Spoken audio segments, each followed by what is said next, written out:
eu da ausência de uma existência inerente do eu, da noção de eu. E a gente já...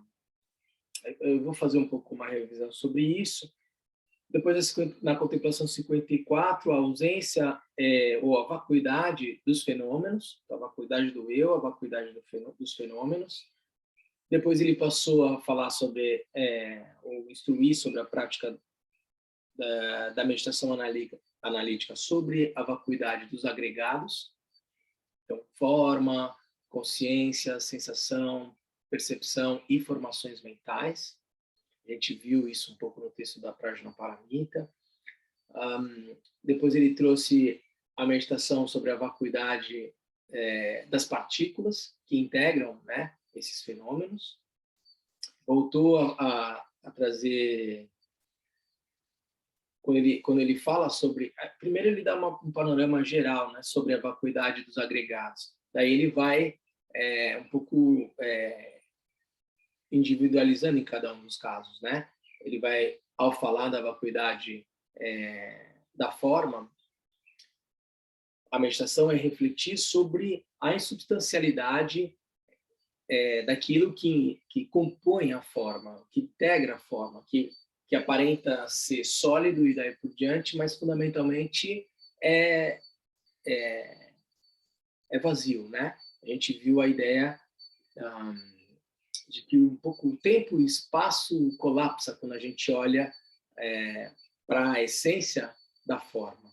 Depois a gente viu na contemplação 57 a ausência, né, ou a vacuidade dos outros 4 agregados, então consciência, sensação, percepção e formação mental. Na contemplação 59, a meditação sobre a vacuidade de todos os seres sencientes que habitam o mundo, falando dos seres, e na 60, a vacuidade sobre todos os fenômenos, entre aspas, externos, né? Todo o ambiente externo também vazio de uma existência inerente. E aí a gente chega, então, agora na contemplação 61, meditação sobre a vacuidade do ambiente externo e seus habitantes. O que o Taranata vai dizer aqui? Bom, pelo menos vamos recapitular um pouco, né? A gente já falou um pouco sobre a noção da vacuidade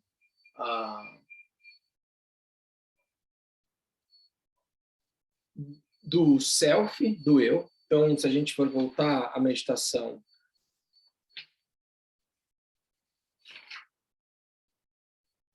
na contemplação 53, né? A gente falava que essa noção de ego ou de eu, ela fundamentalmente está associada ao que, na perspectiva da análise da mente, seria a 7ª consciência, ou manas, né? A noção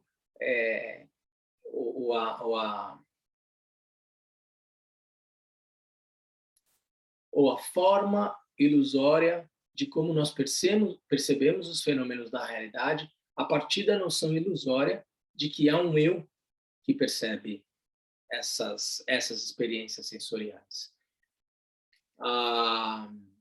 Como base dessa consciência, o que a gente chama de uma consciência depósito, alguns vão chamar de alaya, e daí por diante.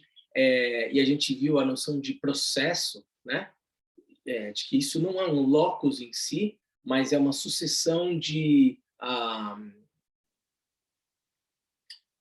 registros e experiências que trazem a sensação de algo verdadeiramente existente, mas, na verdade, essa consciência base de tudo, o alaya e daí por diante, seria o processo por meio do qual se acumulam experiências e registros a partir da ação em contato com a realidade das pessoas, enfim, dos seres sencientes em geral. Então, oitava, sétima, essa noção de eu, e depois 5 formas de consciência associadas às faculdades sensoriais, então consciência visual, auditiva, tátil, gustativa, e a consciência mental, experiências de pensamentos, sensações, emoções, principalmente emoções, e daí por diante. Todas essas formas de consciência que são no tibetano, né? E eu faço questão de pegar o tibetano aqui, porque tem uma palavra aqui que é super importante que a gente vai ver hoje,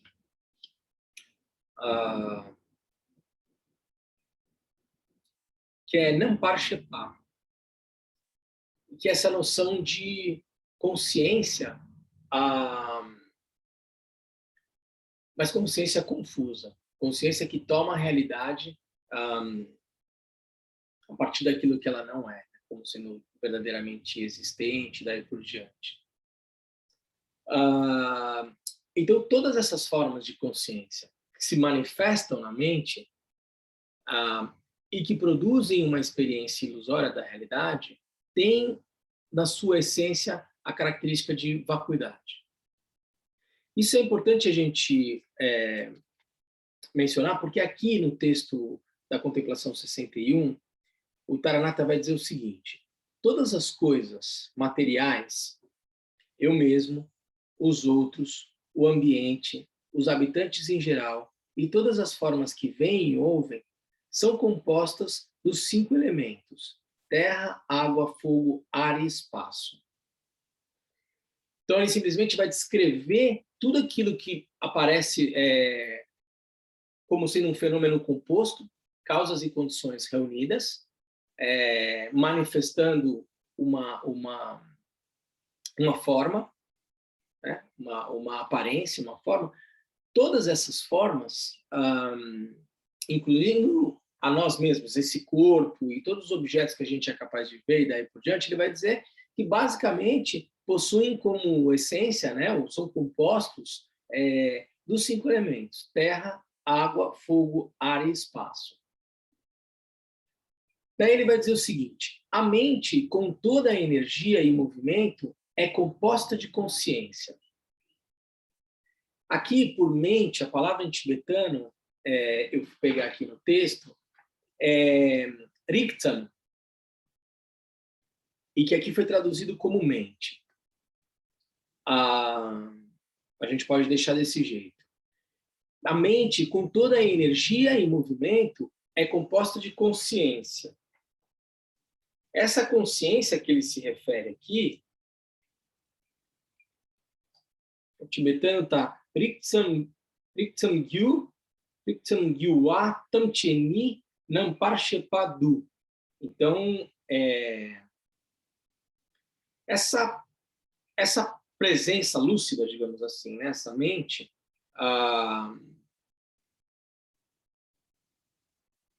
reúne, né, tudo aquilo que está em movimento e que inclui também a consciência. E aqui ele chama de Nampar, ele está se referindo a Nampar Shepa, que são todas essas formas de consciência que a gente descreveu aqui. Maneira de você tomar a realidade a partir de uma perspectiva ilusória, dual, que ganha uma expressão manifesta em função de causas e condições reunidas. As minhas faculdades sensoriais, ou os meus órgãos sensoriais, entram em contato com seus respectivos objetos sensoriais, produzindo uma forma de consciência auditiva, visual, gustativa e daí por diante. Hábitos e tendências fazendo com que pensamentos, emoções se manifestem em consciência mental. Essa noção de eu, que é manas, que eu falei, a 7ª consciência, e essa consciência, base de tudo,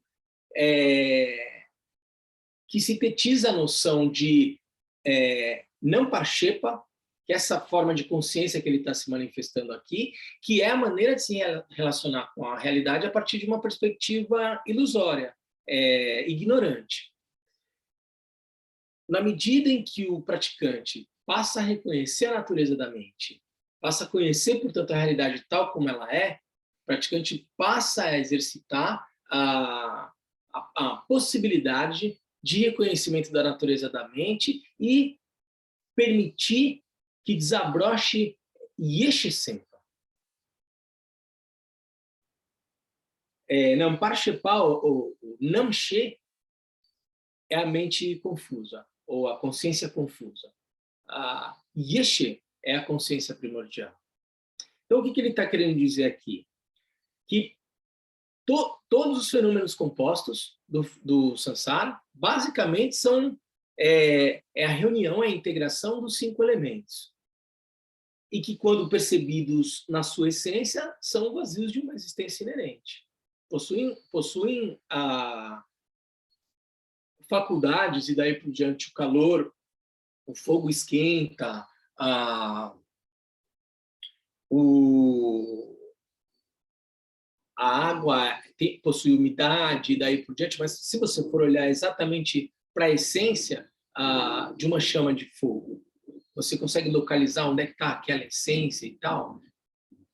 É uma forma elementar, né, que se manifesta, calor, mas vazia de uma existência inerente. E em composição com os outros elementos, produzem um fenômeno que pode ser sensorial e daí por diante, dando uma impressão de ser verdadeiramente existente, quando de fato não é. Então ele está descrevendo aqui, portanto, a vacuidade de todos os fenômenos compostos, que exclusivamente, enquanto fenômenos compostos, são a composição dos 5 elementos, vazios de uma existência inerente.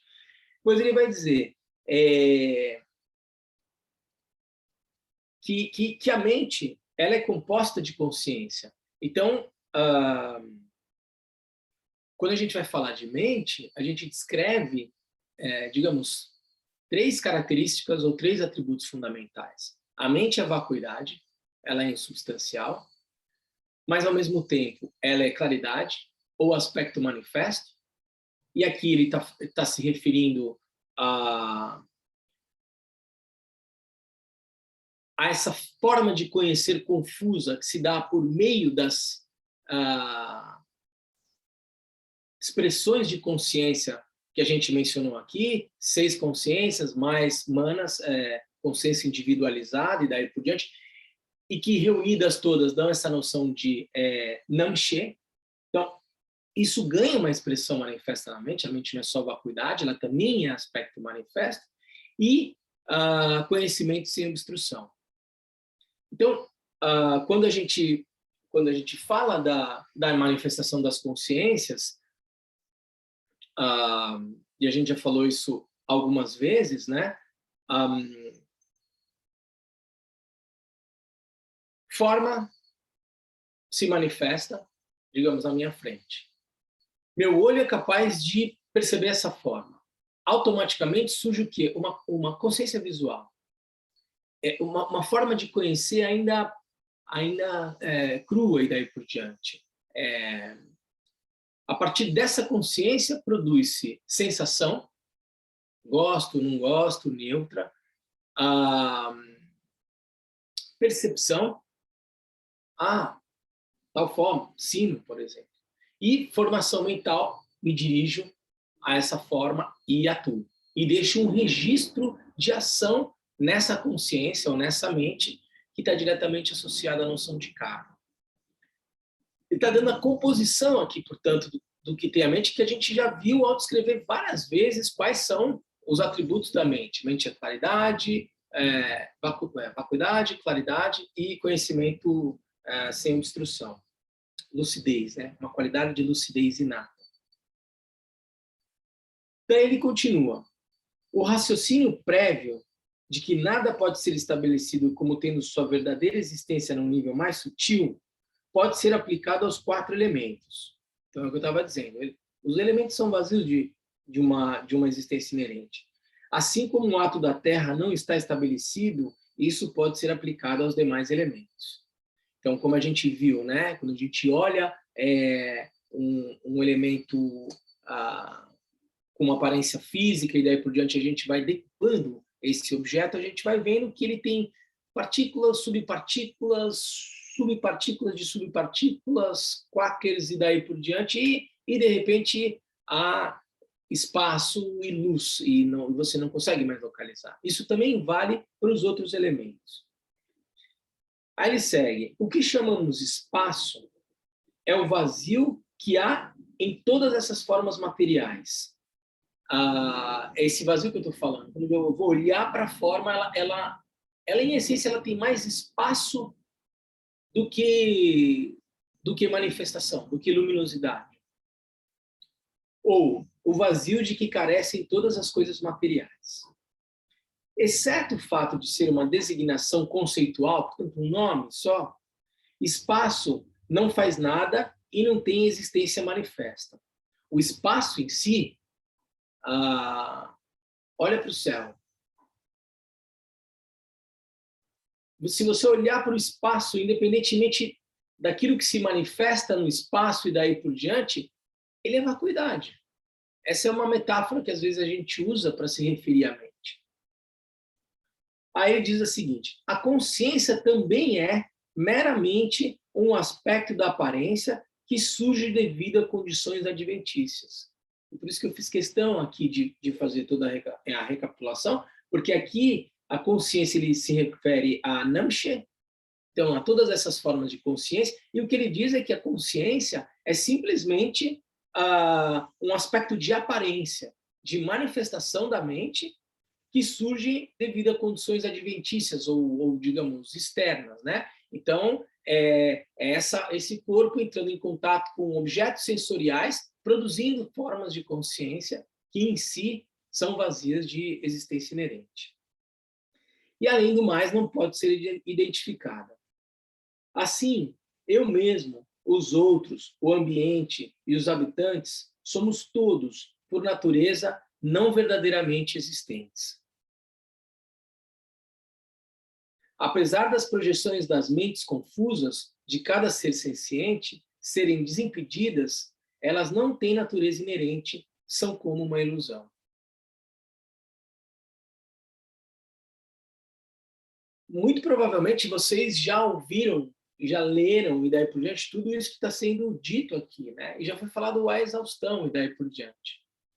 O que se quer por meio dessa meditação ou da prática de Latom é conhecer isso a partir da sua própria experiência, não de uma forma meramente intelectual. Portanto, quando a gente faz a prática de Latom e a gente faz a meditação analítica de forma sutil, sem que ela seja uma meditação discursiva e daí por diante, a ideia, fundamentalmente, é conhecer isso que está sendo descrito a partir da sua própria experiência.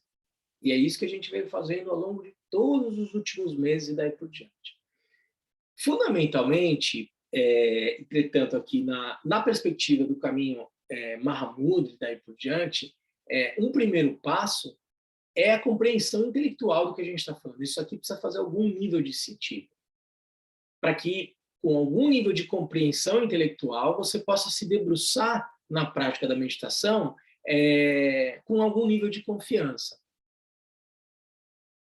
Se isso é verdade, eu queria, depois da gente ter falado várias vezes já sobre essas inscrições, se há alguma dúvida a respeito disso, se há alguma incompreensão a respeito disso, se isso parece fazer sentido, mas na prática alguém não consegue compreender e daí por diante, ainda que intelectualmente, para que a gente possa então fazer a meditação imbuído de algum nível de compreensão.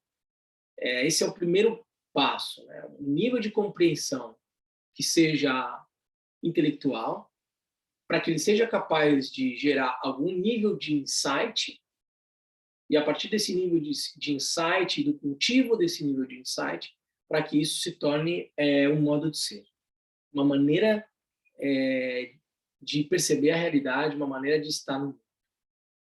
Queria saber se alguém queria fazer algum comentário em relação ao que a gente leu aqui.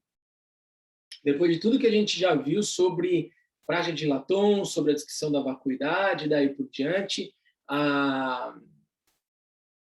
queria um pouco conversar com vocês. Como é que vocês, depois de terem feito já toda essa trajetória, se relacionam com esse conteúdo que a gente está lendo aqui? Quem queria falar?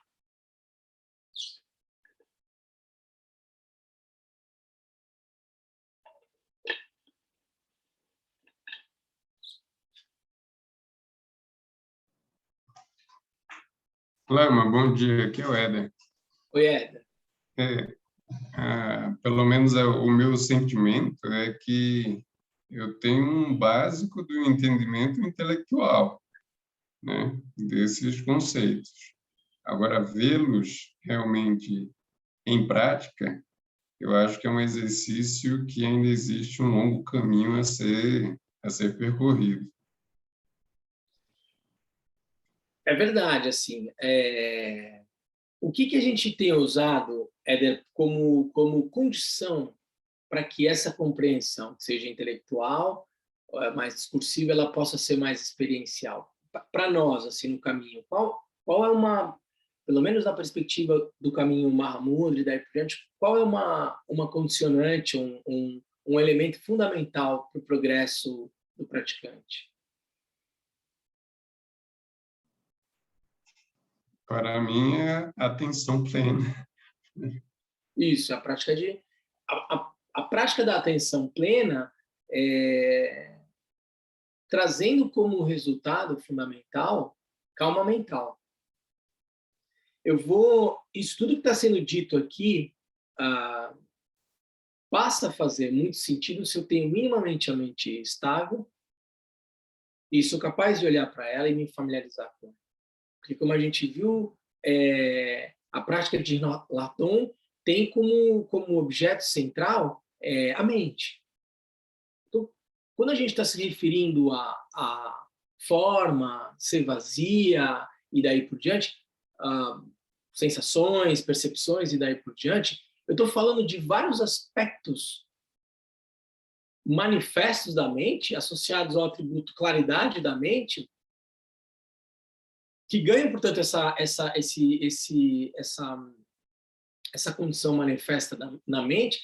E quando eu faço a prática de Laton e estou olhando, utilizando a própria mente como objeto da minha observação, da minha análise, eu vou conhecer que tudo aquilo que nela se manifesta é vazio de uma existência inerente. Se eu não sou capaz de localizar no tempo e espaço a mente em si, o que dirá tudo aquilo que dela decorre, tudo que nela se manifesta. Então, fundamentalmente, é uma prática de observar e se familiarizar com a mente, se familiarizar com o funcionamento da mente e daí por diante. Para que eu possa fazer isso de uma maneira a de fato ir conhecendo a realidade que se manifesta na mente, da forma como ela de fato é, eu preciso estar com ela minimamente estável, minimamente calma. Ainda que tudo aquilo que na mente se manifeste, né, seja em substancialidade, daí por diante, como eu tenho um modo confuso de funcionar, a partir de uma perspectiva de dualidade, há uma aparência diferenciação da minha forma de conhecer a realidade, como se houvesse algo interno e algo externo, algo que está aqui e algo que está ali, daí por diante. Quando eu passo a observar propriamente, a ideia é que aos poucos eu vá me familiarizando com esse aspecto manifesto da mente, claridade, e percebendo que essa noção de dualidade ela é ilusória. Enquanto eu não tiver com essa mente estável, capaz de observar tudo isso que se manifesta nela, e de fato começar, pelo campo da experiência, a compreender isso e transcender essa noção de dualidade, isso vai continuar sendo discursivo. A mente mais estável e daí por diante, sem se identificar com tudo aquilo que nela se manifesta, sem se deixar seduzir por tudo aquilo que apela aos teus sentidos e daí por diante, mas testemunhando tudo aquilo que nela se manifesta, é capaz de ir aos poucos reconhecendo e dissolvendo essa noção de dualidade. Como se pensamentos, emoções, sensações e daí por diante surgissem como ondas, se dissolvessem no próprio oceano e não houvesse um processo de identificação com essas formas de consciência que a gente viu, se tornando consciência mental, se tornando os pensamentos, se tornando aquelas emoções, se deixando completamente levar por algo que apela aos meus sentidos e daí por diante. Então, essa mente mais estável, que se familiariza com o que se manifesta nela, é a condição para que aos poucos a gente vá compreendendo, para além do intelecto, o que está sendo descrito aqui. Alguém tem mais alguma dúvida, gente?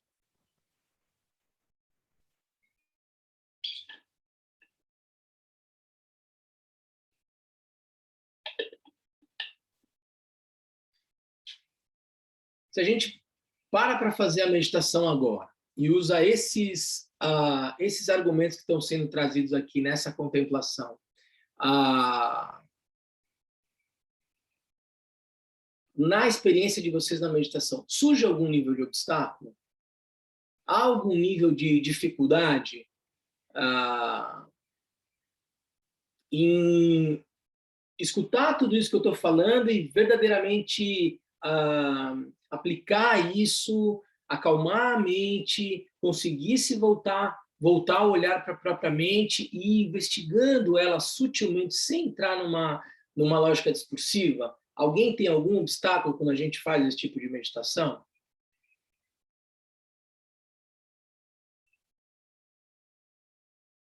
Não sei se o silêncio é do tipo, não sei do que ele está falando, vou fingir que não é comigo, não sei nem por onde começar a responder isso que o Lama está dizendo, ou não, está todo mundo bem, mas eu estou provocando vocês porque não adianta eu ficar trazendo mais elementos em relação à descrição da natureza da mente, assim, né, ao que nela compõe, porque essa é uma parte do ensinamento que começa a ser menos discursivo. Então, é importante vocês trazerem, se é que há algum obstáculo, alguma dificuldade no campo da experiência da prática, para a partir daí a gente poder falar mais alguma coisa a respeito. Lama, posso falar? Pode? Dani? Então, Dani, na verdade eu vou contribuir para quebrar o silêncio, mas também para expor uma coisa que acontece aqui desse lado de cá.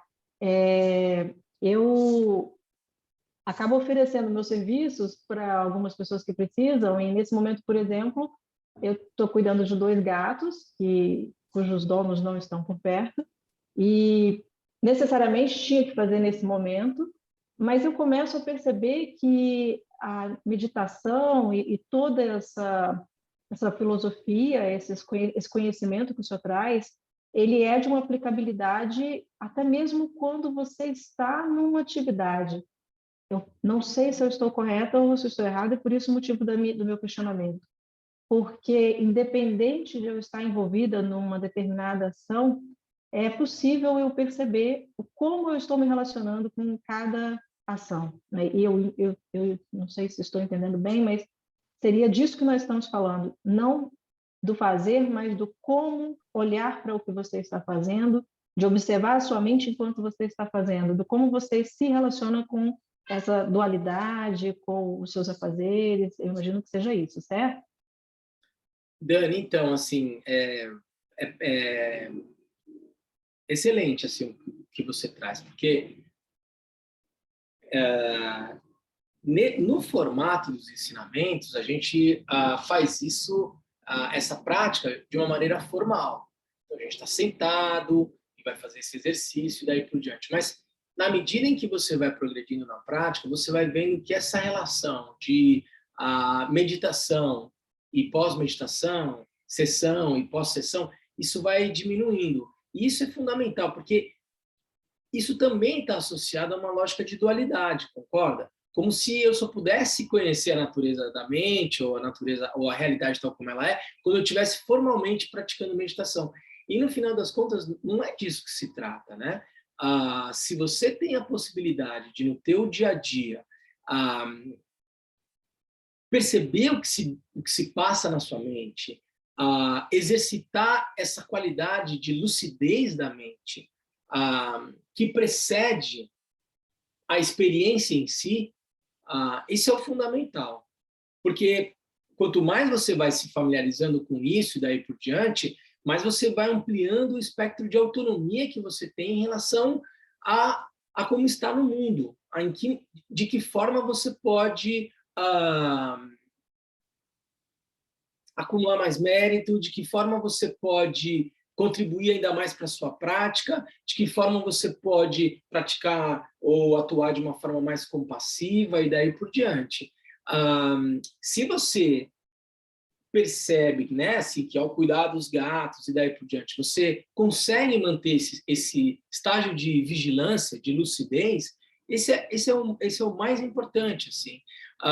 Não sobre a perspectiva de olhar para a experiência e dizer simplesmente, isso aqui é vacuidade, e eu não tenho que me importar e daí por diante, mas ir compreendendo esse jogo, essa dinâmica de me perder naquilo que se manifesta na mente com um pouco nível de lucidez ou de autonomia, entende? Então, no momento em que você, no seu dia a dia, passa a exercitar esse nível de lucidez, passa a compreender qual é a mecânica que se dá na sua mente, se você é uma praticante e tem como propósito progredir na prática, desenvolver sabedoria e compaixão, você vai ter mais condição de se colocar diante da vida a partir dessas referências. E esse é o caminho do praticante. Então, assim, que bom que você percebe que, por meio dessa prática formal e daí por diante, isso começa a ter algum nível de repercussão na sua vida cotidiana. Se não for para ser assim, qual é o sentido? Né? Se não for para transformar o meu modo de ser, por que eu estou sentando para meditar e daí por diante? Para cumprir alguma, sei lá, alguma aposta que eu fiz para mim mesmo? Não, a ideia é fundamentalmente transformar o seu modo de ser, né? Então, se você já sente isso, isso é um bom sinal da tua prática, assim. Excelente. Gratidão, Lama. Imagina. Oi, Lama, bom dia. Bom dia. Aproveitar o embalo da Dani, a coragem da Dani. Lama, eu estava pensando aqui, né? Até onde o senhor está expondo a lógica e tal, eu acredito que estou conseguindo acompanhar um pouco, assim, né? Um pouco não, que eu acho que eu estou conseguindo acompanhar. Uhum. É claro que não com a profundidade necessária ainda, né? Mas, pelo menos assim, a exposição, acho que eu estou entendendo. Aí, a minha dificuldade maior, assim, né? Acho que o obstáculo que eu acho que para mim é o mais... Às vezes eu tenho a sensação que esse não é um obstáculo, e às vezes ele volta a ser de uma forma muito forte, assim, sabe? Que é a questão do... Por exemplo, uma vez eu tive um insight, enquanto você estava falando, eu acho que é um insight, na verdade, que foi assim, mais ou menos. Eu tive um sonho, né? E no sonho, depois que eu acordei, não foi durante... Não teve yoga do sonho, não teve nada. Só foi, assim, um sonho. E aí, de repente, quando eu acordei e fui pensar sobre o sonho, eu pensei assim, cara, quem era o Bruno nesse sonho, né? Porque, tipo assim, tinha vários outros personagens no sonho. E, no fundo, de repente, eu percebi que todos esses personagens são criação da mesma mente, vamos dizer, entendeu? Então, não era só aquele que era eu, com essa forma aqui no sonho, entendeu? Aí eu falei, pô, então quem sou eu, né? Aí, eu acho que isso foi um saborzinho daquela coisa assim, né? Talvez isso que seja um cheirinho do que é o Yeshe em alguma medida na realidade, né? E ao mesmo tempo, no sonho tinha todo um apego a esse Bruno aqui, porque eu lembro que eu ficava feliz quando alguém me tratava bem, ficava infeliz com os 8 dharmas mundanos lá, totalmente acorrentado no meu samsara, entendeu? Mas de repente eu percebi que quem é que está me tratando bem, né? Quem não está me tratando. E aí agora quando você pergunta, eu acho que talvez esse apoio intelectual seja exatamente para isso, né? Para a gente um dia começar a dissolver, inclusive no nosso cotidiano, né? Só que é muito doido, né? Porque, por exemplo, a gente não tem a sensação, porque no sonho eu meio que tenho a sensação de tudo, né? Mas sei lá, por exemplo, sei lá, se minha namorada tá sentindo, sei lá, uma coceirinha na testa, eu não tô sentindo. Então, assim, é difícil para mesmo para minha intelectualidade, por mais que eu entenda tudo aspecto de uma mente só e tal, do Mahamudra, aquela coisa, pensar como é que um dia eu vou chegar àquela coisa de se diz de Krishna, né, de Cristo também, eu acho que dos mestres oniscientes, assim, que fala assim, que não cai uma folha de árvore sem que ele saiba, né? Tipo assim, eu imagino que esse caminho de dissolvendo essa percepção de que talvez um dia culmine nisso, né? Não sei se esse é um dos objetos da prática, assim, né? Não sei se estou até sabendo como formular minha pergunta. Não, eu entendi completamente, Bruno. E veja assim, essa experiência que você tem durante o sono, e que também é uma espécie de experiência kármica, né? Porque são hábitos e tendências cultivados ao longo do dia ou ao longo de uma vida, né? Que fazem com que durante o sonho você traga imagens que são restos diurnos, que são associadas a experiências que você teve ao longo do dia ou associadas a experiências que você teve ao longo da sua vida. Então, no discurso onírico, você vai ter elementos do teu dia e elementos, digamos, do teu inconsciente, que nada mais é do que um registro de experiências ao longo da vida, né? Portanto, isso está diretamente relacionado a uma experiência de registros na sua mente, de ações e daí por diante, que a gente chama de karma, né? Só que nessa experiência onírica já não existe o vínculo grosseiro com o corpo. Você não está, de fato, vendo nada, você não está sentindo o odor de nada, mas esse hábito ele se dá de forma tão significativa que você tem a sensação de, no sonho, estar sentindo um odor, ouvindo alguém falar, então, né, uma consciência auditiva e daí por diante, ainda que não existam essas causas e condições reunidas para produzir essa forma de consciência como surge durante o dia, da consciência visual, auditiva e tal, porque teu corpo está completamente descansando nesse momento. Mas mesmo assim, há essa produção, essa experiência que se dá na sua mente também. Quando você tem a experiência da morte, em que essas funções todas, digamos, sensoriais e tal, elas ficam absolutamente inertes, você tem a possibilidade, nesse momento, de permitir uma experiência de expansão da sua consciência. E alcançar esse estado, eventualmente, de onisciência do qual você descreveu aí. Para que isso seja possível, você fala, como é que eu vou conseguir fazer isso? O importante é exercitar isso ao longo de toda a sua vida.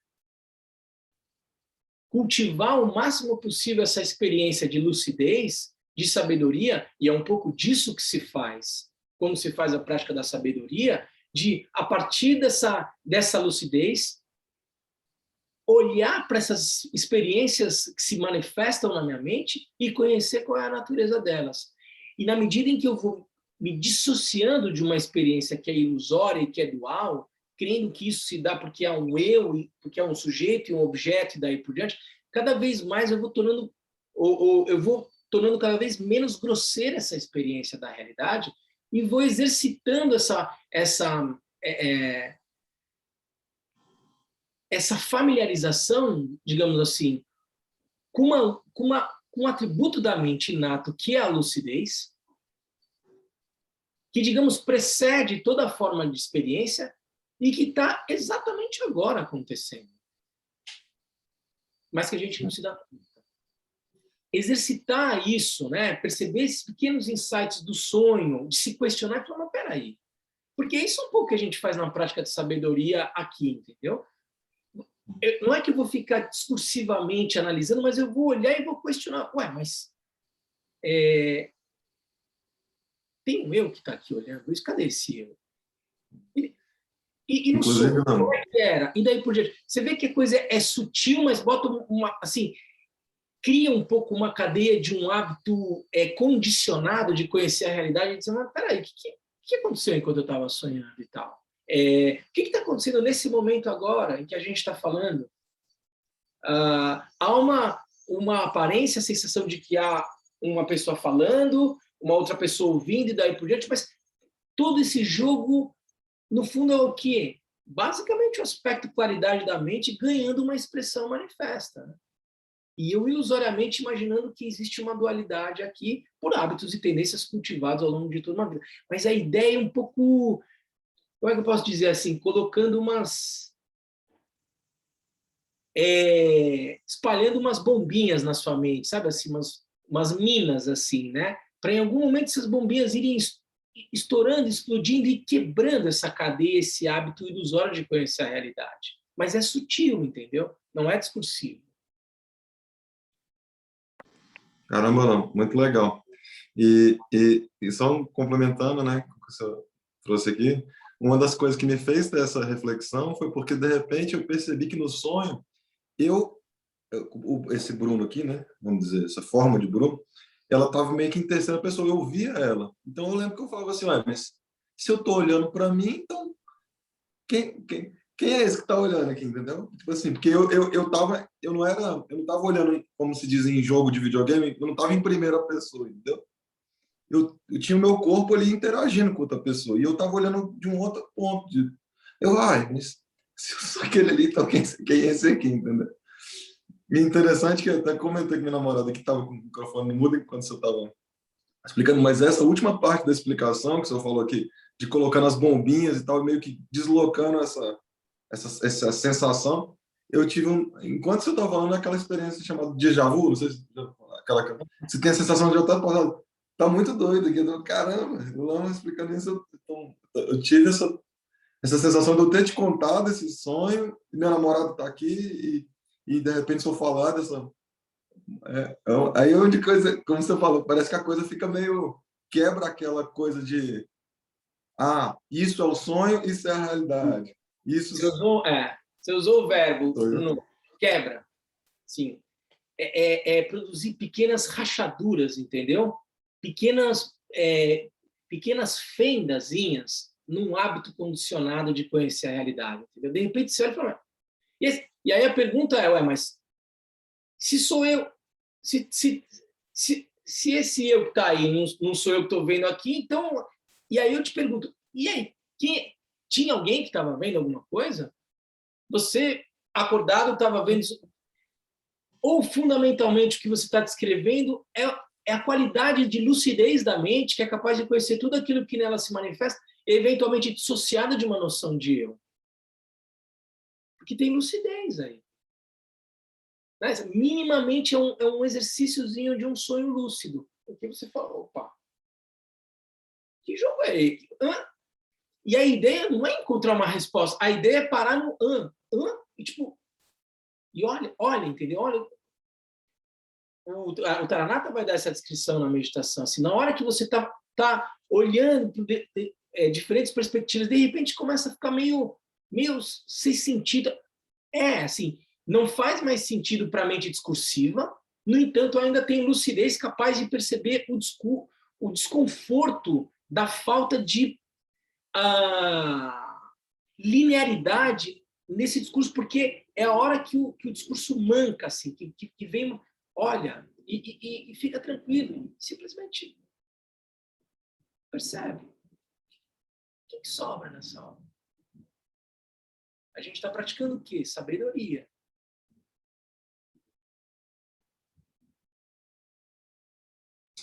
Maravilhoso. Eu estava tentando desarmar o microfone só para agradecer. Já é.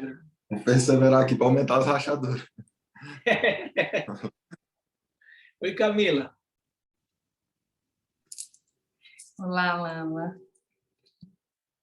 Acho que tem uma outra Camila aqui querendo fazer pergunta também. Desculpa, então coincidiu, porque eu chamo Camila também. Perdão. Mas se quiser fazer uma pergunta, fica à vontade. Não, obrigada.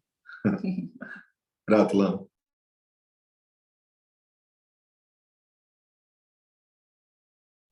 Pode falar, Camila. Tava desativado o mudo. Ah, Tá ouvindo agora, né? eu te ouvindo. Então, eu acho que, assim, você chega um ponto aí que conversa muito comigo, assim, com a minha prática, porque quando o senhor fala, né? Ah, então tá.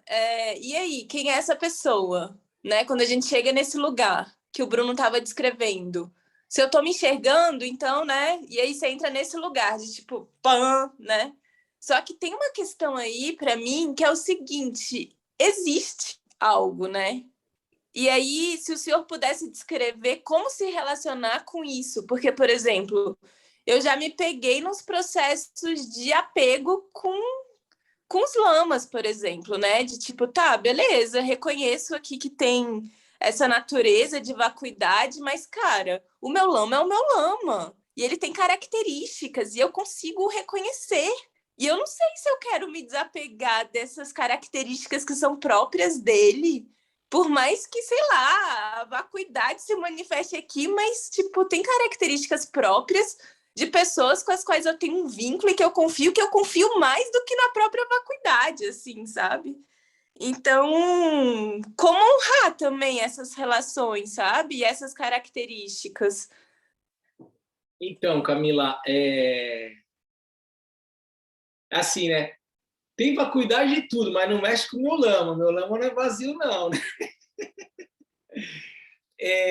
O que eu acho assim, é super importante você falar sobre isso, Camila. Os ensinamentos mais clássicos, vamos dizer, mas vamos prestar bem atenção aqui no que eu vou dizer, tá? Que o mestre é como um barco para você cruzar o rio. E uma vez que você cruze o rio, você não tem que ficar carregando o barco nas costas. Entende? Porque se você cruzou o rio e você continua carregando o barco nas costas, ele vai pesar no seu caminho. O que eu quero dizer com isso? Assim, estou fazendo um discurso absolutamente contrário a um pilar do budismo vajrayana, que é a devoção pelo mestre, sendo larga o mestre, daí por diante. Não. Caminha no sentido de reconhecer que a natureza da mente do seu mestre é a mesma que a sua. Fundamentalmente, Então, mas percebe quando o senhor fala a sua, a mesma que a sua, também tem um apego aí, porque como o Bruno falou, tem um Bruno ali, né? Então, é sobre isso. Só que nessa prática veja bem assim, nessa prática em que você faz a meditação sobre a sabedoria, você vai reconhecer, tudo bem, esse mestre, por quem eu tenho total devoção e daí por diante, a natureza dele é diferente da minha, e você vai reconhecendo aos poucos que, no fundo, a natureza de Buda a tudo permeia. A natureza é a mesma. E ao meditar sobre isso, você vai conhecendo um pouco mais a realidade de que essa noção de minha e dele também é ilusória. E é isso que você vai exercitar na prática. Porque quando você olha para esse minha, esse eu e daí por diante, o que sobra no final das contas? Insubstancialidade, algum aspecto manifesto e lucidez. Essa lucidez, essa consciência primordial ao qual a gente se refere como sendo Yeshe,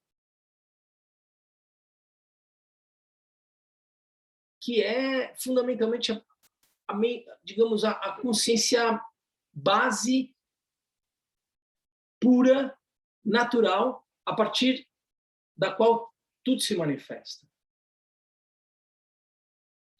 Não vai mais haver dualidade entre a minha mente aqui, a do meu lama ali, daí por diante. Um pouco é você ir conhecendo a realidade tal como ela é. Até que você tenha essa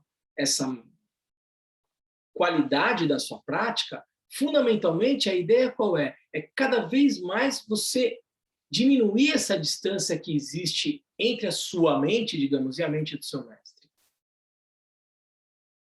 Então, quando você visualiza o guru na sua frente, o seu lama e daí por diante, existe uma lógica de dualidade, mas em um determinado momento, como é que você faz a prática de conclusão no Vajrayana? Esse mestre se dissolve em mim, ou essa visualização se dissolve no meu coração, e a gente sabe que o budismo é corpo, palavra e mente. A ideia é você dissolver essa dualidade e perceber que a natureza da mente do mestre, daquele que te ensina e daí por diante, é exatamente a mesma que a sua, a mesma natureza. Claro que a gente vai usar essas ideias de mestre, minha, sua e daí por diante, que a gente precisa verbalizar ou minimamente colocar essa compreensão em palavras. Quando você está praticando, Camila, e você experimenta isso na sua própria prática, você vai conhecer se de fato há essa dualidade ou não. A gente às vezes fica preso, né, na armadilha de ter que descrever essa experiência por meio de palavras e daí por diante, e o simples discurso ele já não é mais a essência. A gente cai na lógica da dualidade. A mente, né, a natureza da mente pura e tal, ela está além do discurso. Mas ao ter que discursar a respeito disso, a gente usa a ideia de minha mente, meu lama, ele é vacuidade, mas eu não gostaria que... Formas de ter que tentar descrever algo que o importante é você conhecer a partir da sua própria experiência. A prática da sabedoria, ela vai tocar exatamente nesse ponto, entendeu, Camila? De olhar para esse discurso como um todo e ver se ele Sim, Pode falar. ouvindo a sua explicação, é como se a minha pergunta tivesse ficado mais clara.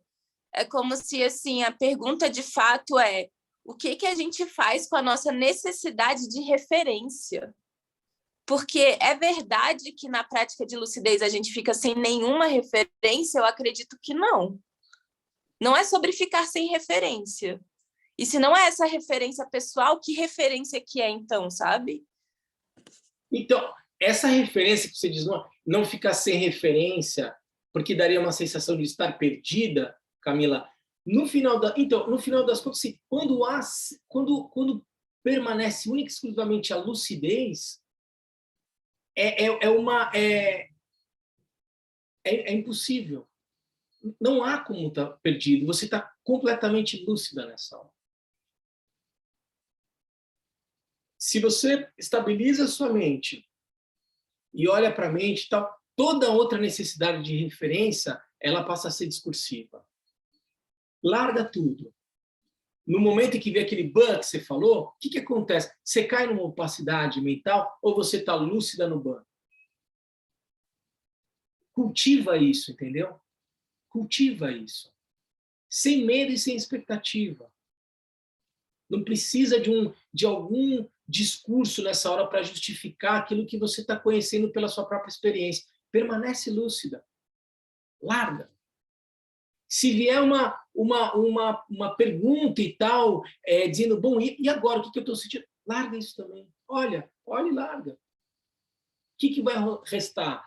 Vai restar medo, expectativa, necessidade de outra referência e daí por diante? Isso é distração. Larga. Larga e permanece lúcido. Você usou a palavra fundamental, né, Camila? Assim, tem ainda algum nível de apego que gera algum nível de segurança. Enquanto isso estiver relacionado a um objeto puro, né, como seu professor, como seu mestre e daí por diante, tudo bem, mas em algum momento, inclusive isso se dissolve, para você perceber que não há dualidade. É só uma perspectiva ilusória de conhecer a realidade, como se houvesse um mestre ali e você aqui. Tudo isso é um balé da mente. Mas é preciso se desprender disso e com cuidado, aos poucos, e daí por diante. Te esfria a barriga ao falar sobre isso? Eu lembrei de um dia lá no KPG que parece que eu recebi o mesmo ensinamento do senhor, assim, né? Que o senhor tinha feito uma meditação e aí era para voltar, e eu achava que para voltar eu tinha que abandonar a lucidez, né? Mas, de novo, é sobre isso, você não precisa abandonar a lucidez para ter um objeto de referência, né? Essa lucidez, Camila, ela talvez só para fins de compreensão, vou dizer desse jeito, é uma essência que precede a experiência. Ou é uma essência a partir da qual a experiência se manifesta. Não tem como você abandonar a tua lucidez, porque ela é a tua natureza, Camila. Ela é o que você é. É impossível. Agora mudou a referência. Assim, com a sua explicação, eu consegui fazer uma escolha de priorizar a lucidez enquanto referência e não esses objetos de apego, né? É incrível isso, de poder escolher a lucidez, a própria lucidez como referência. E isso realmente é incrível dessa explicação. Obrigada. E só um comentário a mais, Camila. Enquanto você falar ainda em referência, tem embutida aí uma noção de dualidade, como se houvesse algo que é uma referência. Eu estou dizendo que, na verdade, isso é o que é. Isso é o que é, tal como é. Lucidez. Insubstancial e, ao mesmo tempo, conhecimento sem obstrução. Isso não é um referencial. Isso é o que é. Eu não vou nem dizer isso é o que você é, porque não vou falar em você. Isso é o que é. Não há como imaginar ser possível, em algum momento, deixar de ser o que é. Essa é a tua essência, é a tua natureza. Simplesmente deixa ela desabrochar. Ela é agora. Larga tudo agora. Larga o pensamento. Larga. O que sobrou? Você continua lúcida.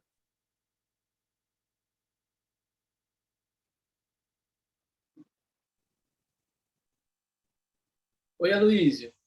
Oi. Bom dia, Lama. Bom dia a todos. Lama, eu queria colocar uma coisa que sempre está comigo, e eu acredito que todo meditador passa, né? Essa questão, nós sabemos que a abordagem do budismo, a mente é a essência de tudo. A partir da mente, nós podemos, vamos dizer, caminhar ou avançar no ensinamento, avançar na nossa prática, tudo. Agora, eu queria colocar uma coisa que é com relação ao corpo. Existem ensinamentos, eu sei, muito avançados, e que foram, vamos dizer, inclusive, propiciar aos grandes mestres, né, eles transcenderem tudo e atingirem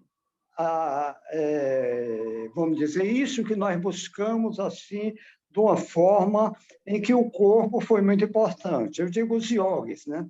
A yoga, inclusive no treinamento do Lama avançado, tem as yogas que elas fazem parte do treinamento. Agora, nós, ainda que estamos nas margens, e nós que entramos em contato com o Lama, nós sabemos que, com relação ao corpo, nossa propriocepção do corpo é uma, nosso sentimento do corpo é um.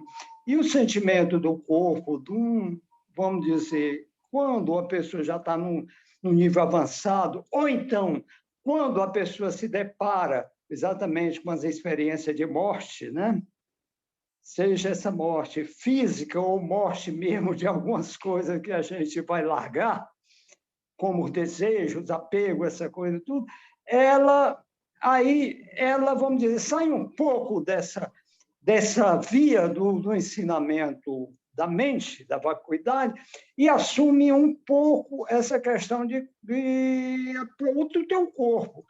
Exemplo meu, eu já tenho um corpo que já tem 77 anos. Então, um corpo do jovem de 20, de 30, de 40, eu me lembro quando eu tinha esse corpo. Então, claro que vou perdendo. E daqui a pouco, como nós dizemos, nós todos caminhamos para o fim, né? Caminhamos para a morte. Então, eu queria colocar isso e essa questão, por que esse ensinamento da yoga, ou vamos dizer, ele não é tão importante, ou então não é transmitido, porque a gente, aqui e ali, a gente vê mesmo em contato com os outros praticantes que existe um pouco um desleixo com relação a isso. Então, eu queria que o Lama comentasse sobre isso, porque o Lama já passou por essa experiência das yogas de Naropa e tudo, então ele já pode dizer alguma coisa, que nós ainda estamos na margem. Então, Aloysio, corpo é meio, corpo não é fim.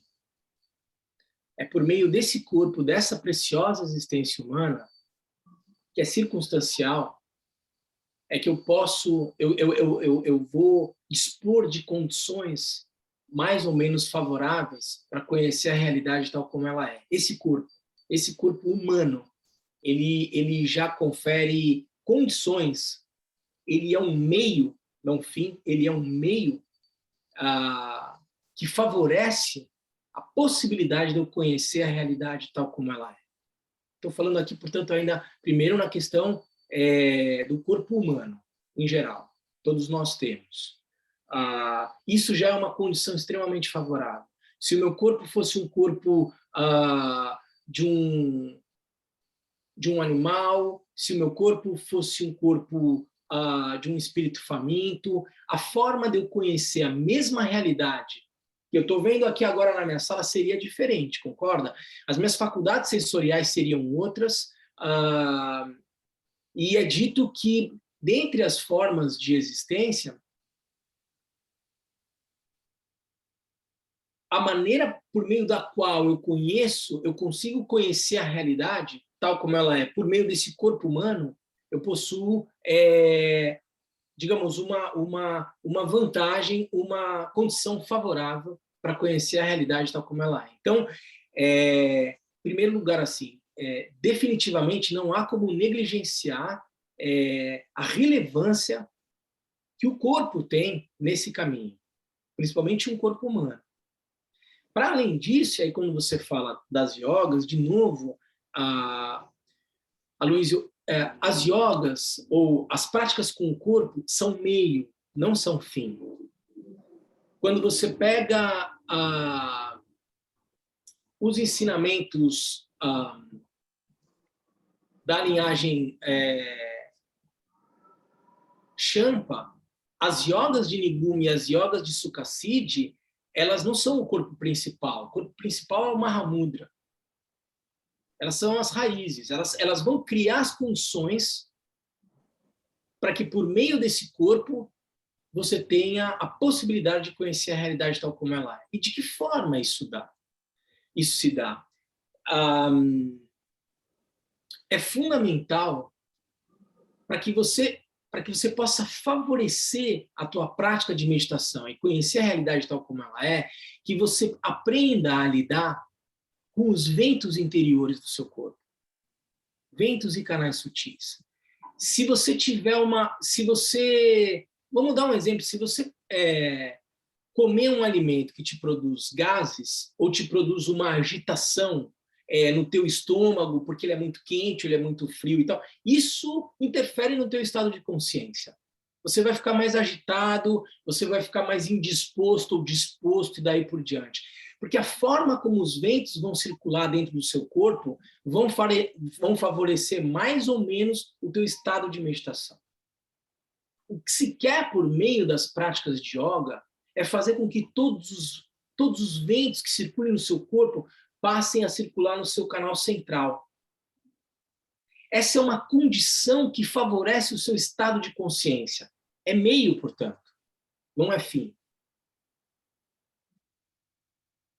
A prática de calma mental, a prática de foco na respiração e daí por diante, são meios pelos quais eu vou estabilizando essa circulação dos ventos dentro do meu corpo para criar uma condição mais favorável de eu conhecer a realidade tal como ela é.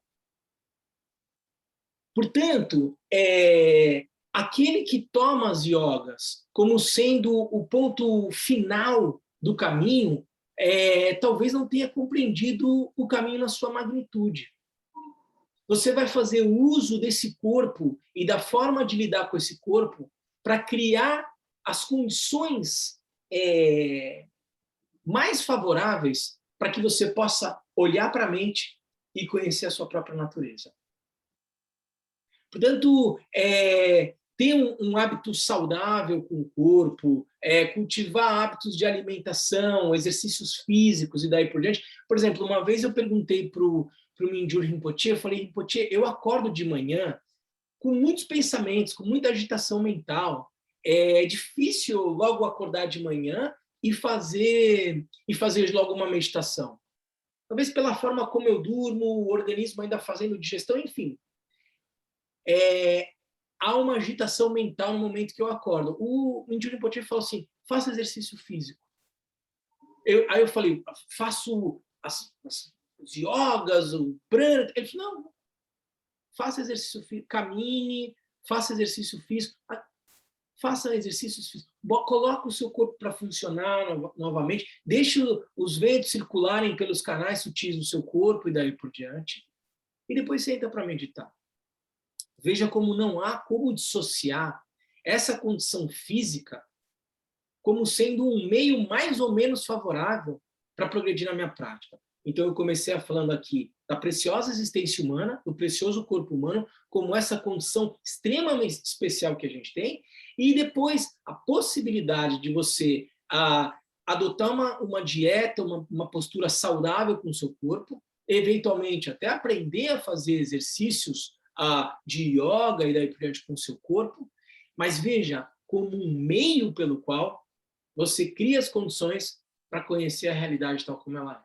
Ela não isso não é um fim. Se eu tomo a experiência do corpo como um fim último, talvez eu esteja deixando escapar o que é o cerne do nosso objetivo.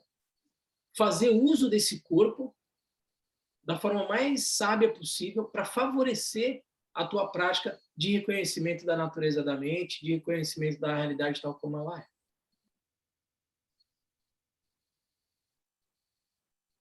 Tudo bem, Aloysio? Tá. Obrigado pela explicação. E com relação ao corpo, né? Só tem um adendo aí que eu queria. Nós que estamos muito, emergimos, quer dizer, estamos muito dentro agora do mundo virtual, nós sentimos falta da presença física do lama, do mestre, tudo, tá? Porque é claro que existe também uma transmissão, existe uma transmissão corpo a corpo que não se dá para descrever, não se dá para dizer nada. É como nós tivéssemos a chance ainda de conviver ainda com esses grandes mestres do passado e que a gente, a coisa espetava que aí ninguém largava mais. Então, essa questão do físico também tem esse adendo aí que eu quero colocar, que é que nós agora estamos vivendo esse mundo virtual e que foi um ótimo aprendizado, mas, ao mesmo tempo, deixou uma lacuna com relação a o contato físico. E não só com o lama, o contato físico com as pessoas que a gente gosta, o abraço, a sensação de carícia, de estima e tudo, foi totalmente alterada com isso. E aí, a prática budista por enquanto, ela segue bem, mas está faltando alguma coisa aí na vida da gente com relação ao meu corpo. Eu estou falando por mim. Eu acredito que também isso afetou toda a humanidade. E vamos avançar, né? De qualquer maneira, eu já tomei até 3 vacinas e considero abençoado porque estou surfando ainda na onda boa. Aliás, até na vantagem que eu tenho até um banho de mar aqui para mim acariciar o corpo, a minha carícia. Então, era isso que eu queria colocar, essa questão que nós estamos atravessando. Não, sim, Aloysio, eu concordo. Eu, particularmente, acho que, minha opinião, né? Vamos conversar lá no KPG, mas acho que no ano que vem, terminando esse ano, né? Eu acho que no ano que vem a gente deveria voltar às atividades presenciais, a gente já vai ter um retiro com o Lama Drimé agora em outubro, com toda a segurança. Eu acho que a questão presencial, a gente comunica com o corpo também, na presença, isso faz diferença, né? Então, eu concordo, assim, acho que a gente está muito no plano mental mesmo, né? Eu acho que a pandemia levou muita gente para esse contexto mental e eu acho que a gente precisa voltar mesmo a exercitar o corpo, voltar a encontrar as pessoas, voltar a perceber a comunicação, a linguagem corporal e daí por diante. Isso tudo é importante mesmo, né? As iniciações, uma iniciação tem que ser dada presencialmente, né? A presença de um mestre, a gente sabe o que significa encontrar uma pessoa querida. Às vezes não precisa falar nada, só está na presença daquela pessoa, já vem uma abertura e tal. Então, está anotado aqui o teu toque, Aloysio, e no que depender de mim, eu pretendo os próximos ensinamentos dar presencialmente no KPG. Espero que o Lama Trilê possa vir ano que vem visitar a gente. O Rinpoche soltou alguma coisa no último ensinamento que viria também. Retomar a vida como a gente prefere, né? Vamos torcer para as coisas caminharem nesse sentido. Muito obrigado, Lama. Obrigado. Imagina, Luiz. Vamos fazer a nossa meditação, então, gente?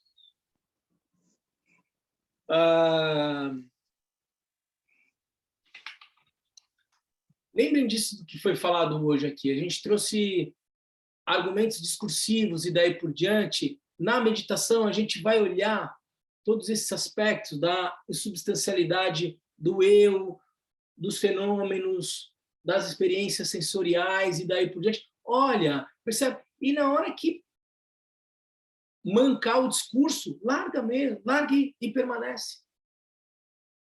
O Taranata, né, eu sempre leio a instrução da contemplação 63. Ele vai dizer o seguinte: analisando para trás e para frente dessa forma, o objeto em foco se dissipa. No vazio que fica, repouse calmamente sem pensar em absolutamente nada. Depois que o objeto previamente em foco é dissipado, surge um estado que é livre de toda identificação.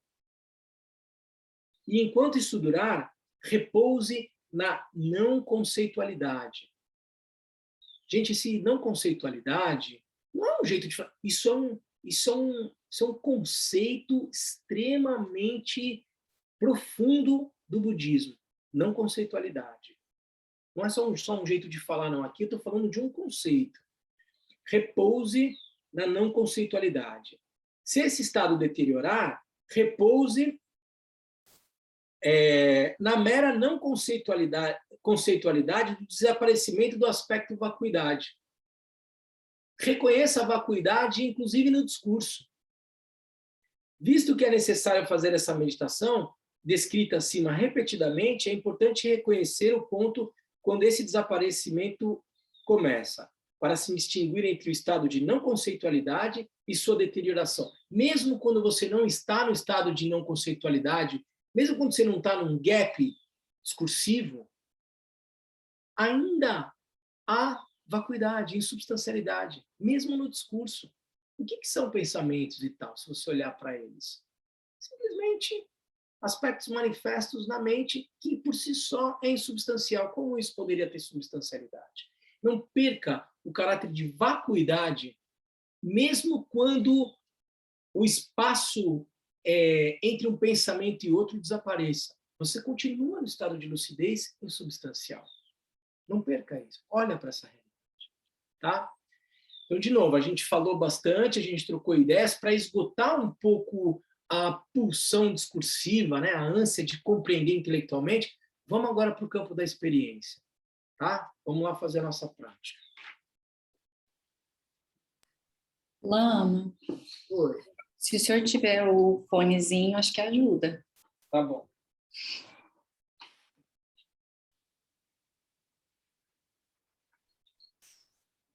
Você coloca a meditação para todo mundo? Coloca. Obrigado.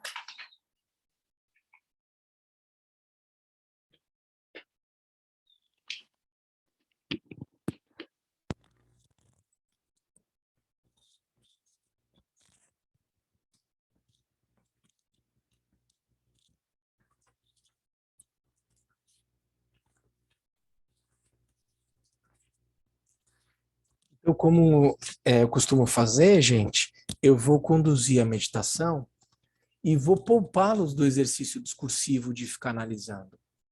Escuta os argumentos que eu estou trazendo, permita que eles possam ser os seus próprios argumentos para olhar a mente, deixe a mente discursiva, simplesmente olhe pelas perspectivas em relação às quais eu vou trazer para vocês e larga depois. Segue desse jeito, tá?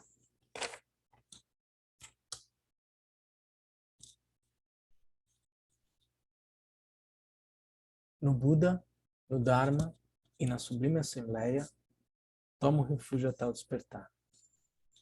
Pelo mérito resultante da prática da generosidade das demais paramitas, posso o estado de Buda se realizar para o benefício de todos os seres. No Buda, no Dharma e na Sublime Assembleia, tomo refúgio até o despertar. Pelo mérito resultante da prática da generosidade das demais paramitas, posso o estado de Buda se realizar para o benefício de todos os seres.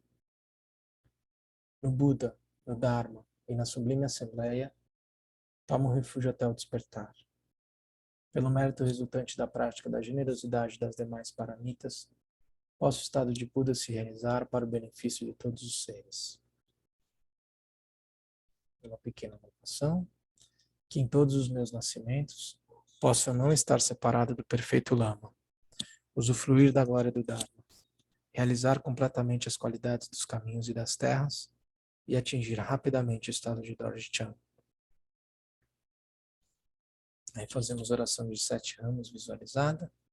Ao nobre Chirenzi e a todos os Budas e Bodhisattvas que residem nas 10 direções e nos 3 tempos, com completa sinceridade rendo homenagem. Apresento oferendas materiais e imaginárias de flores, incensos, lamparinas, perfumes, manjares, música, etc. E rogo à nobre Assembleia que as aceite. Desde tempo sem princípio até agora, cometi os 10 atos não virtuosos e os 5 atos hediondos de consequência imediata. Confesso todos os atos nocivos cometidos com a minha mente dominada pelas emoções perturbadoras. Regozijo-me com o mérito acumulado nos 3 tempos por Shravakas, Pratyeka Budas, Bodhisattvas, seres comuns, etc. Peço-vos que gireis a roda do Dharma dos veículos comuns, Hinayana e Mahayana, de acordo com a motivação e as faculdades de compreensão dos seres. Enquanto o Sansara não se esvaziar, suplico-vos que não vos retireis para o Nirvana, e por compaixão rogo-vos que olheis para todos os seres submergidos no oceano de sofrimento. Todos os méritos que acumulei, sendo causas do despertar, possa a glória de um guia dos seres ser obtida sem demora. Então, a partir desse momento, eu visualizo à minha frente o Lama Raiz, cercado de todos os lamas da linhagem.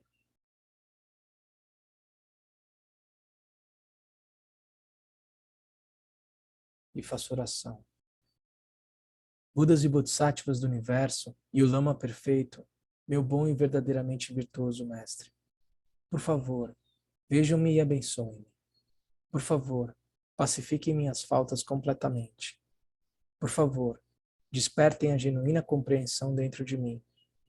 Por favor, dissipem todos os obstáculos à prática do caminho Mahamudra. fazemos oferendas visualizadas. Faço oferendas exteriores de água de beber, água de lavar, flores, incensos, luzes, perfumes, manjares, música, e rogo à nobre Assembleia que as aceite. Nesse momento, então, a gente visualiza que o lama raiz e os lamas da linhagem entram pelo alto da cabeça e vão pousar na altura do nosso coração num receptáculo de luz. E os Budas, Bodhisattvas, Lamas e Dans, daqueles protetores do Dharma, Dharma e Sangha que estavam ao redor, se dissolvem na vacuidade.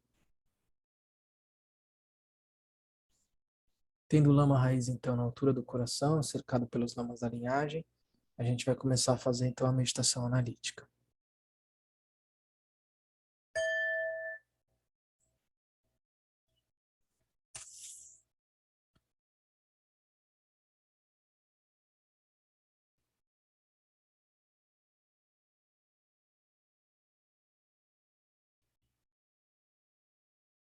Então, para começar a meditação,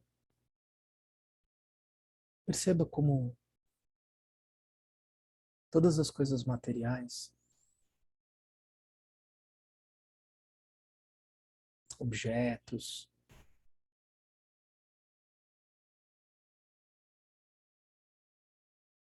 ambiente, todas as formas, inclusive o meu corpo e o corpo de todos os seres sencientes, perceba, é ou não é? Eles são simplesmente a reunião, a conjugação dos 5 elementos: água, fogo, ar, terra e espaço, reunidos, ganhando uma determinada forma, uma determinada conformação. Tem alguma coisa, tem algum fenômeno composto que escapa disso? Olha para eles.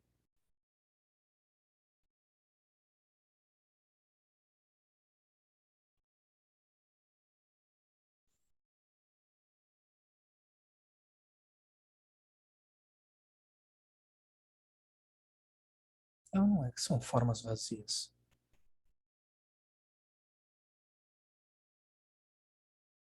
Simplesmente causas e condições reunidas, dando uma aparência de solidez, mas absolutamente insubstancial. Um balé de cores. Percebe?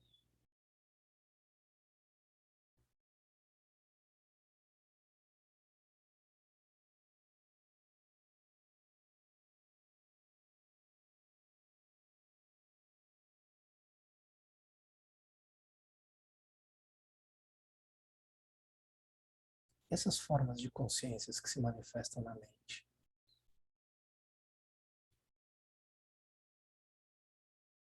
Simplesmente o aspecto dinâmico da mente ganhando uma expressão manifesta. Olho em contato com o objeto, produzindo consciência visual. Som em contato com o ouvido, produzindo consciência auditiva. Formas de consciência que vêm e vão. Para onde foi a consciência visual do objeto que você olhou há 5 segundos atrás?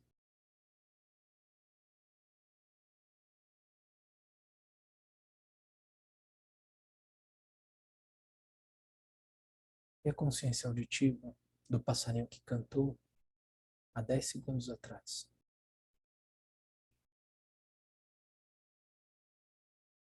De onde ela veio? Para onde ela foi?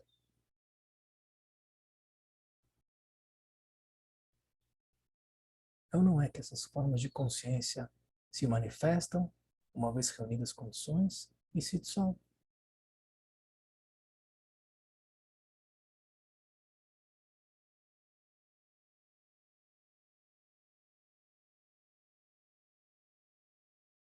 E quando some uma consciência, você cai na opacidade mental ou ainda assim tem lucidez?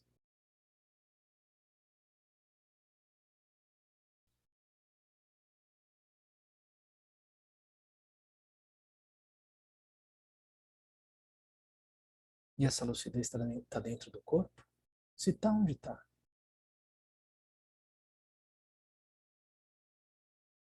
Se não está, para onde foi?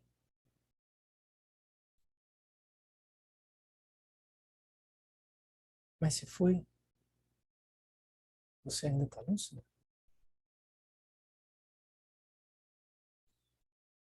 Tem alguém lúcido? Cadê? Olha,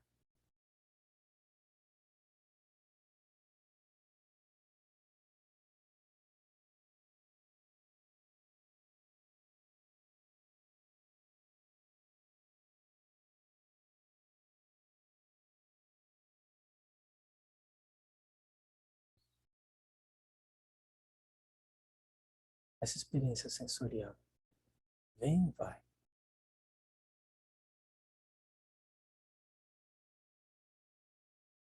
Tinha um pensamento e já foi.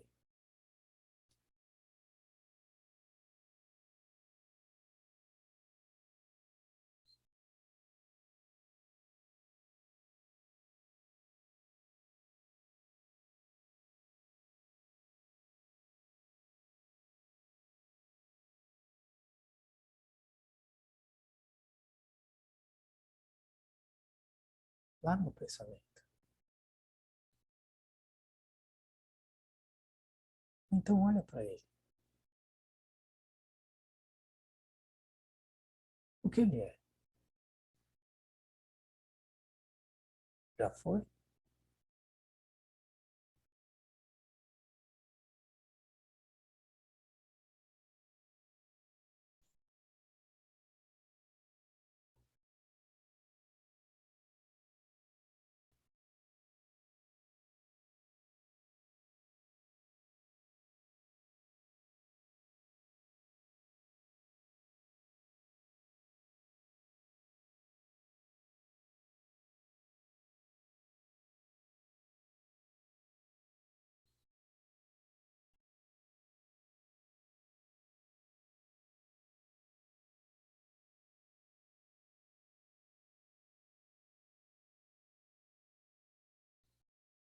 Essa distração é substancial?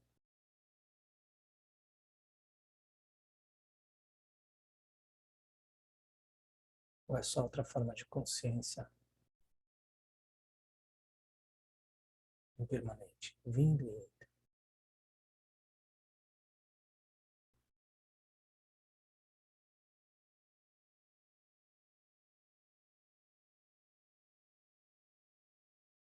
Como pode?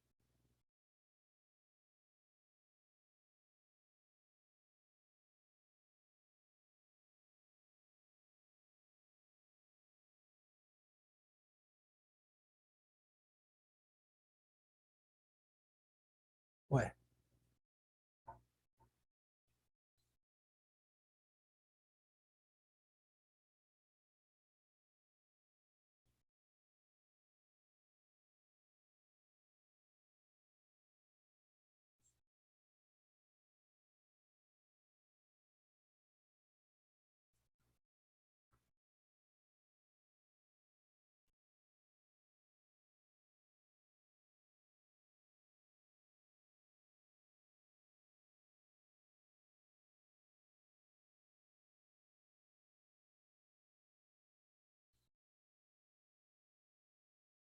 não é possível? É.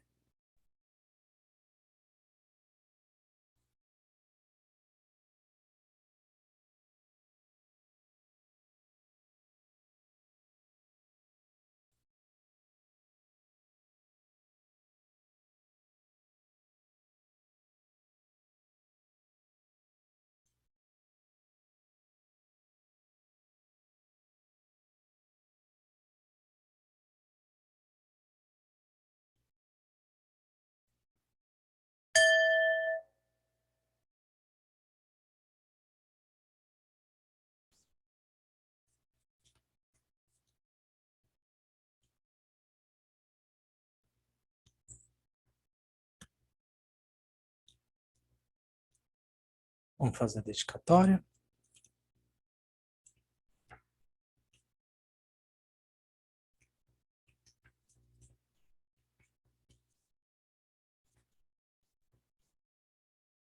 Graças a essa virtude, tendo realizado o Mahamudra, possa eu conduzir a esse estado todos os seres sem exceção. Pela graça do Buda que obteve os 3 corpos, pela graça da imutável verdade do Dharma em si, pela graça da infalível aspiração da Sangha, possa essa súplica de dedicatória realizar-se tal como ela é.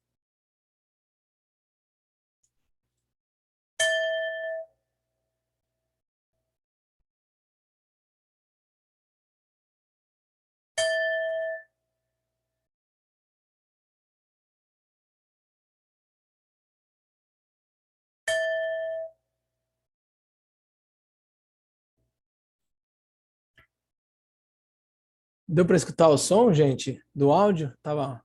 Então tá bom. Espero que tenha embolado bastante a mente de vocês. Tô brincando.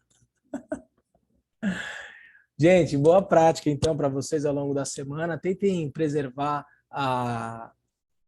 esse cultivo e na semana que vem a gente retoma de novo, sempre nesse foco. A gente vai ter o mês inteiro para praticar a sabedoria e fechar os ensinamentos do Taranata, tá bom? Boa semana, gente. Obrigado. Gratidão, Lama. Boa semana. Tchau, tchau. Tchau, tchau. Obrigada, Lama. Tchau a todos.